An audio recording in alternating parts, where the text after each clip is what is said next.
le point de départ de cette histoire, c'est Hitler. Mais voyez, il y a un mot en hébreu ancien qui dit Léhavdil. Le judaïsme, qu'est-ce que c'est ? C'est une terre, un peuple, une loi. Le sommet, c'est Israël. Bonjour à tous et bienvenue sur Baki Radio pour une chronique hebdomadaire sur la campagne d'Éric Zemmour. Nous prenons un peu le train en marche et on a pensé nécessaire de revenir sur les polémiques quasi journalières provoquées par le journaliste et proto-candidat à la présidentielle de 2022.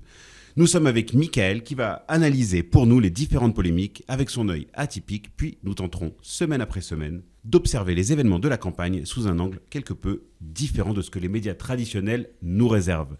Mickaël, une terre, un peuple, une loi. Pourquoi donc Éric Zemmour nous parle-t-il de ça lors de sa pré-campagne électorale ? Déjà, il faut savoir que cette phrase a été prononcée sur CNews en réponse à Bernard-Henri Lévy.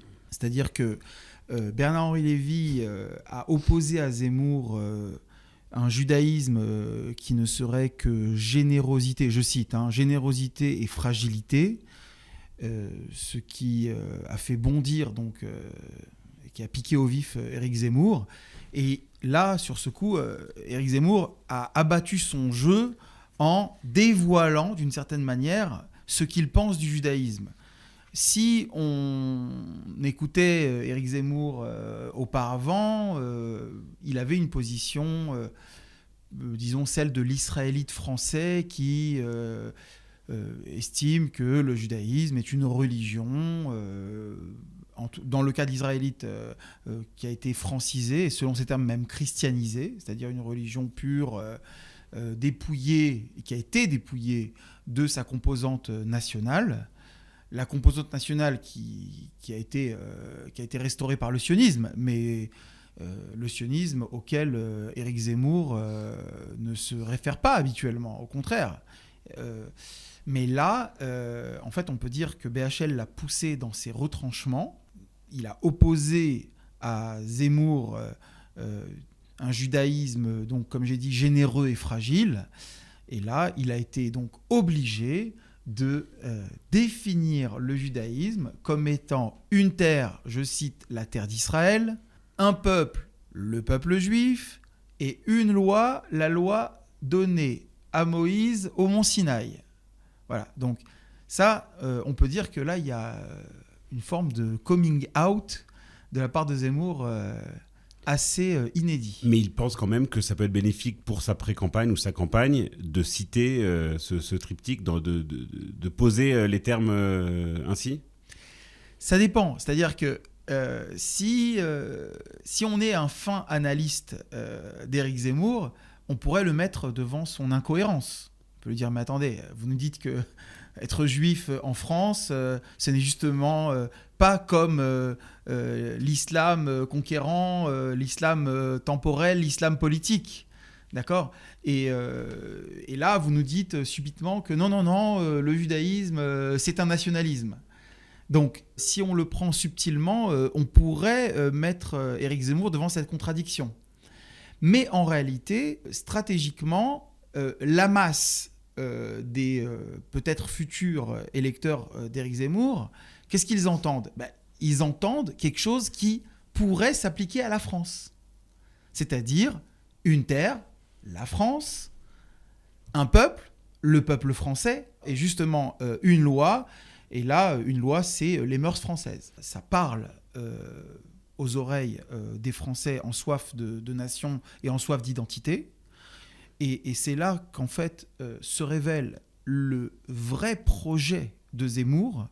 C'est en réalité d'appliquer le projet national juif et l'idée même de nation, qui se trouve dans la Torah, au peuple français. Et ça, c'est quelque chose qu'on va retrouver de manière plus ou moins dévoilée dans les propos d'Éric Zemmour. Je voudrais citer, dans son dernier livre, un passage. Vous allez voir, ça résonne avec ce qu'on vient de dire. Macron veut nous faire croire que la France n'est pas un peuple, ni une terre, ni des mœurs, mais des valeurs, les fameuses valeurs de la République, qui ne sont en vérité que l'habillage de l'idéologie dominante. Vous voyez que dans l'esprit de Zemmour, ce triptyque s'applique à la France, mais à l'origine, il le tire du judaïsme. Et d'ailleurs, le même jour sur CNews, quand il s'agissait de répondre à Bernard-Henri Lévy, il avait dit mon peuple, le peuple français. Il avait précisé cela. Donc en fait, quand il parle du peuple français, il s'inclut dedans et il le précise. Il le précise justement parce que ça ne va pas de soi. Mais quand il parle du judaïsme, il a mis la terre en premier. Et ça, c'est quelque chose qu'on pourrait aussi analyser avec son rapport à Israël. Voilà, ça mériterait encore une émission. La prochaine question que je vais vous poser, alors justement, vous parliez de la chronique de Bernard-Henri Lévy dans Le Point, qui ramène donc Éric Zemmour à sa judéité. Pourquoi est-ce que Bernard-Henri Lévy ressent le besoin de ramener Éric Zemmour à sa judéité? Surtout, le titre de l'article était quand même ce que Éric Zemmour fait aux non-juifs, non-NOM. Donc ma question subsidiaire serait, est-ce qu'il y a ici un jeu de mots de la part de Bernard-Henri Lévy? Ah oui, il y a un jeu de mots. D'ailleurs, c'est un jeu de mots très subtil et très pervers qu'il adresse aux initiés. Bernard-Henri Lévy veut clairement dire que Zemmour a séduit les goïms, les non-juifs, NON, et dans son esprit, en réalité, même les antisémites. Et il le dit clairement. Donc, quand il dit ce que Zemmour fait aux non-juifs, en réalité, voyez, quand on parle du non-NOM, c'est un titre qui sonne très mal. Ça ne veut pas dire grand-chose, hein, d'accord ? Peut-être ce qu'il fait au judaïsme, à l'esprit du judaïsme. Hein, je cite le titre de l'ouvrage. C'est dans le livre de Bernard-Henri Lévy. Ouais. Voilà, exactement. Donc, en réalité, il est parti en réalité d'une pique envers les non-juifs, qu'il considère par ce titre comme tous antisémites. Je ne dis pas qu'il considère que les goïms sont tous antisémites, hein, mais là, dans son titre, c'est ce qu'il insinue. Donc, ce que fait Éric Zemmour aux non-juifs, c'est en réalité l'effet que produit Éric Zemmour sur les goïms. Et les goïms, ce sont les antisémites. Alors justement, pour appuyer votre propos, j'aimerais citer une courte phrase de cet article de Bernard-Henri Lévy. On trouvera plaisante si on a l'humeur à sourire, l'ironie, la ruse ou le piège de l'histoire qui font que la vieille extrême droite antisémite se donne un champion répondant à un type d'homme qui n'était pas précisément son genre. Il accuse Éric Zemmour de rallier les antisémites, comme vous dites. Oui, voilà, c'est ça. En fait, il a été obligé de sortir l'artillerie lourde, Bernard-Henri Lévy. Il voit qu'il ne pensait pas que la mayonnaise Zemmour prendrait à ce point chez les goïms égale les antisémites. Hein. Il faut comprendre, hein, Bernard-Henri Lévy, c'est quand même l'auteur de l'idéologie française. C'est-à-dire qu'il a beau défendre la France, se dire défenseur de la France, amoureux de la France, etc. Bernard-Henri Lévy est assez violent. Envers le nationalisme français ? Non, envers la francité elle-même. L'idéologie française, en gros, c'était de dire que le fascisme, la xénophobie, et, le nazisme, l'antisémitisme, tout ça, a pris ses racines en France. Bernard-Henri Lévy pensait, au fond de lui, que jamais les Français ne seraient capables de faire élire un juif, de mettre un juif au pouvoir, car il les pense foncièrement antisémites. Quand il voit que Zemmour monte dans les sondages et que justement Zemmour prend sur l'électorat de Marine Le Pen et sur l'électorat de la droite bourgeoise que Bernard-Henri Lévy considère comme antisémite, il faut le rappeler, eh bien là, c'est panique à bord. Parce que si Zemmour en tant que juif, va jusqu'à même séduire les antisémites présumés de Bernard-Henri Lévy. Est-ce bien là la preuve qu'ils ne sont peut-être pas alors antisémites ? Alors là, déjà, ça met à mal sa théorie. Et en réalité, qui peut le plus, peut le moins. Mais on a vu récemment un hashtag émerger sur Twitter, des profs avec Zemmour. Oui, en fait, Zemmour, le deal, à mon avis, qu'il va faire avec les profs, c'est de leur dire écoutez, je sais que vous ne pensez pas comme moi, je sais que vous êtes de gauche, je sais que traditionnellement, je suis tout ce que vous détestez, mais je vous promets un rétablissement de l'école à l'ancienne, du respect des professeurs. Vous pensez pas que on va encore voir dans un cas où effectivement il y aurait un deuxième tour Macron-Zemmour, est-ce qu'on va pas se retrouver avec encore un barrage à faire? Il faut faire barrage face, c'est-à-dire que c'est comme ça que ça fonctionne de manière générale. Quand Marine Le Pen arrive au second tour, tout le monde s'allie, on la traite de tous les noms en disant que bon, c'est le mal absolu et qu'il faut faire barrage. Ça c'est plutôt arrivé avec Jean-Marie Le Pen. Avec Jean-Marie Le Pen, effectivement, oui. Mais c'est aussi, non, il y aura c'est aussi ce qui est arrivé en 2017. Oui, non, il y aura de l'agitation s'il arrive au deuxième tour. D'ailleurs, moi je pense que cette agitation, elle adviendra même si,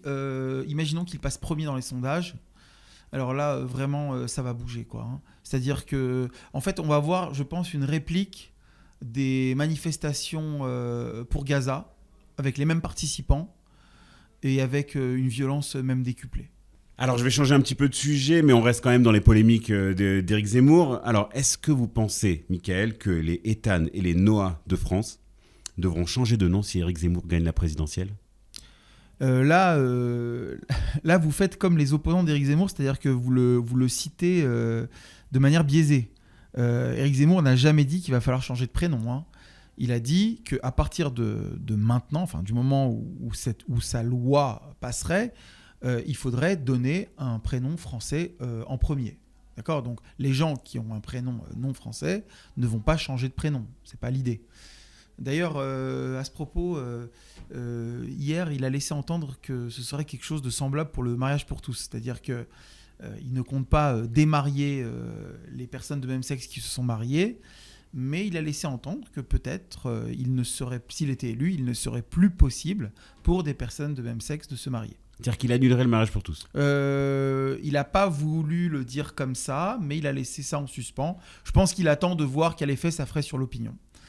Il faut savoir que ce que... Ma question, là on oui, sur les prénoms, oui. Mais ma question elle était sur les prénoms et sur la situation des Juifs de France qui, aujourd'hui, donnent majoritairement des prénoms israélites à leurs enfants.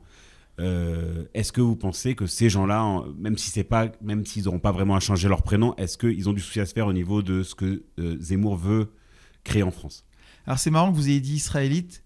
Je pense que vous avez... C'est le mot à la mode. Non, je pense que vous avez dit ça parce que vous hésitiez entre juifs et israéliens. Donc il y a israélite qui est sorti. Ils sont les deux. Et c'est exactement ça. Ils donnent aussi bien des prénoms juifs que des prénoms typiquement israéliens qui sont pas dans le Tanakh. Maintenant, oui, si une règle est faite, elle s'applique à tous.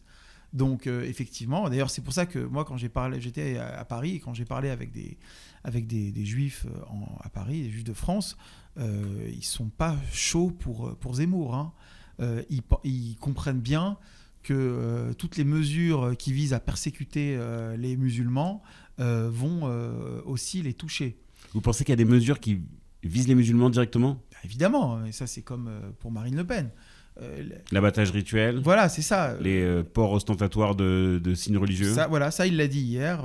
Je suis pour l'interdiction de tous les signes religieux ostentatoires dans l'espace public. Donc ça, c'est... Donc la kippa aussi. Voilà, il l'a pas cité. D'ailleurs, les journalistes, je pense, ont eu peur de lui demander. Mais oui, je pense qu'il pense à ça.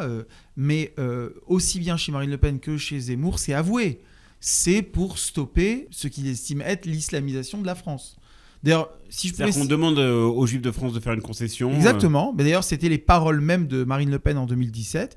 Elle disait, je cite, « Je demande à mes compatriotes juifs de faire un effort en renonçant à la kippa dans l'espace public, car je ne peux pas demander quelque chose aux musulmans que je ne peux pas demander à tous les autres. » Maintenant, concernant les prénoms, ce qui est intéressant de noter, c'est que ça rentre dans une vision globale de ce que Zemmour appelle l'assimilation en lieu et place de l'intégration.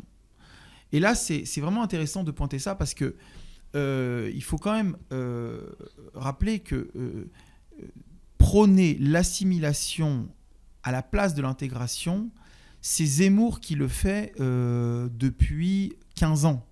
C'est son truc. C'est lui qui a initié ça. Après, peut-être ça a diffusé un petit peu dans le langage d'autres politiques, mais c'est vraiment, ça vient de lui. Et là, je reviens à ce que je disais sur le projet juif caché de Zemmour appliqué à la France, parce que l'assimilation que Zemmour prône, c'est vraiment ce qu'on appelle un giour, c'est-à-dire une conversion juive, qui n'est pas la conversion au christianisme ou à l'islam. Il ne s'agit pas ici de se convertir à une religion en disant « je crois en Mahomet » ou « je crois en Jésus ». Mais quand on se convertit à l'islam, on prend un prénom islamique. Oui, mais ça, oui, c'est vrai. Mais ce que je veux dire, c'est qu'il y a le baptême aussi chez les chrétiens. C'est vrai que le prénom, c'est important. Mais en fait, je parle maintenant du concept d'assimilation. Le concept d'assimilation, c'est réellement un changement de peuple, c'est-à-dire changer jusqu'à ses ancêtres. Vous savez qu'on dit que théoriquement, selon la halakha, un père et une fille qui se seraient convertis séparément pourraient se marier, en fait, puisqu'ils n'ont plus de lien.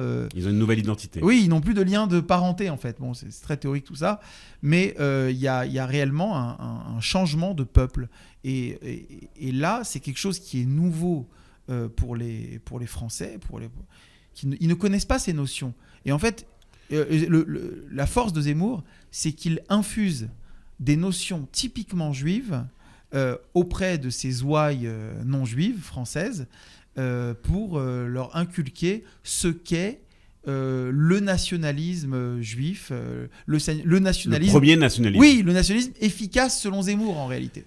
Mais alors, ce que vous dites là, c'est pas forcément, ça va pas forcément à l'encontre des musulmans de France, puisque ils peuvent continuer à être musulmans, continuer à avoir un deuxième prénom, par exemple, islamique, et ils pourraient être complètement compatibles avec la France. Non, le problème, c'est que c'est pas compatible aujourd'hui avec l'islam.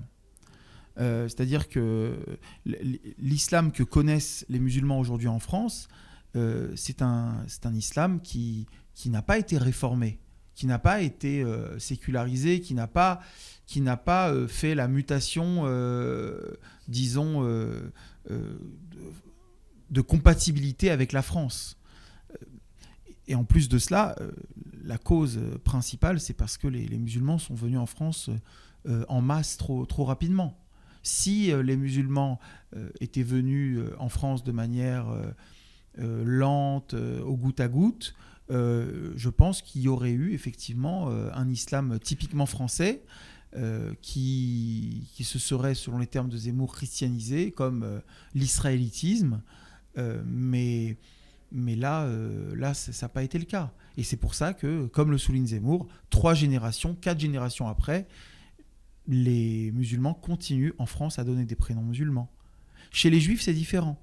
Chez les juifs, il y a eu une assimilation apparente. Et la génération première moitié du XXe siècle, ils ont donné des prénoms français à leurs enfants.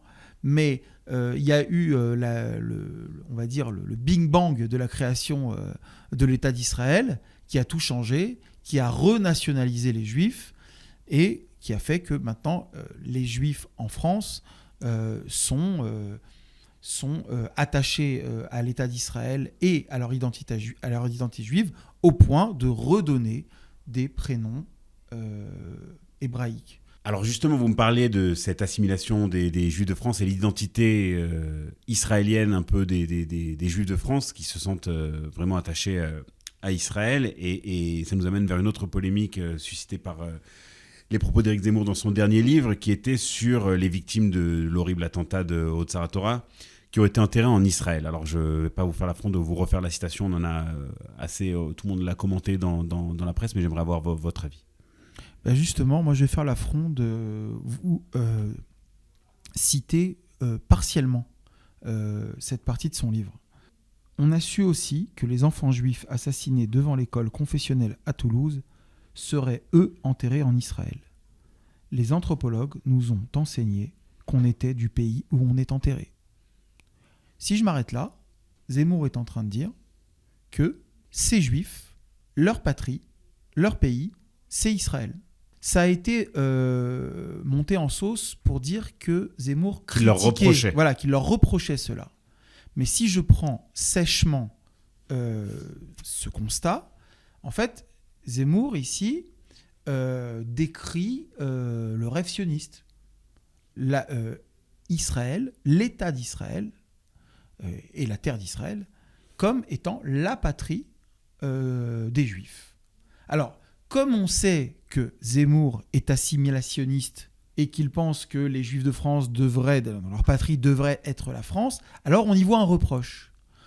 Mais en réalité, même quand on a entendu Zemmour commenter son propre texte pendant la polémique, il a dit « Moi, je ne leur reproche pas ». Mais simplement, il y a une certaine clarté à dire que pour une partie des Juifs de France, et par là même par une partie des musulmans de France, leur patrie n'est pas la France. Nous qui sommes sionistes, en réalité, on devrait approuver. Donc en fait, la polémique, c'est juste est-ce qu'il leur reproche ou est-ce qu'il leur reproche pas ? Et moi, je pense qu'ils ne leur reprochent pas. Mais est-ce que les Juifs de France ne se sont pas sentis un peu blessés qu'on leur dise, entre guillemets, vous n'avez rien à faire en France ? C'est-à-dire que vous devriez être en Israël. Est-ce que c'est pas ça qu'ils ont entendu derrière cette phrase-là ? Alors, je pense pas qu'ils ont entendu le message sioniste que moi j'y ai entendu. Vous devriez être en Israël. Mais de manière générale, ceux qui se plaignent, c'est ceux qui n'assument pas ce qu'on a appelé la double allégeance. C'est-à-dire qu'ils n'assument pas le fait d'être également attachés à Israël et également attachés à la France. Le fameux on peut aimer son père et sa mère. Voilà, bon, ça c'est connu. Mais en réalité, l'histoire de où est-ce qu'on se fait enterrer, c'est le jour où le père et la mère divorcent et qu'il faut choisir chez qui on va, en réalité. Et on voit que sans avoir été assassinés par un terroriste, beaucoup de juifs français se font enterrer en Israël, à grands frais d'ailleurs, sans parler de la Aliyah, sans parler des jeunes juifs de France qui font leur service militaire en Israël. Voilà, c'est-à-dire que c'est un mouvement que Zemmour connaît de l'intérieur, je pense, qu'il a voulu décrire. Pas forcément décrié, mais c'est vrai que, de manière générale, sa plainte, c'est de dire que la France n'assimile plus. Les Juifs en sont un petit exemple, mais c'est vrai que l'existence de l'État d'Israël vient tout bouleverser, donc c'est pas si simple.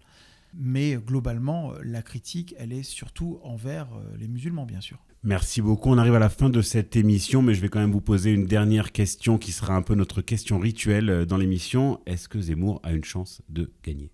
Oui, je pense qu'il a une chance de gagner dans le sens où il a vraiment pris la posture de Trump. C'est-à-dire que c'est vrai que Trump, c'était inattendu et qu'on n'est pas deux fois inattendu. Mais d'un autre côté, Trump a montré que celui qui se comporte comme Trump, en gros, ce qu'on a appelé le populisme, pour le critiquer, mais celui qui se comporte comme Trump peut gagner envers et contre tous, contre le système essentiellement médiatique. Donc oui, si Trump a gagné, Zemmour peut gagner. Eh ben, ce sera le mot de la fin. Merci beaucoup, Mickaël, et merci à vous, auditeurs, de nous avoir écoutés. On verra si votre constat restera le même au fil des semaines, et je vous dis à très bientôt. Au revoir. À bientôt, au revoir.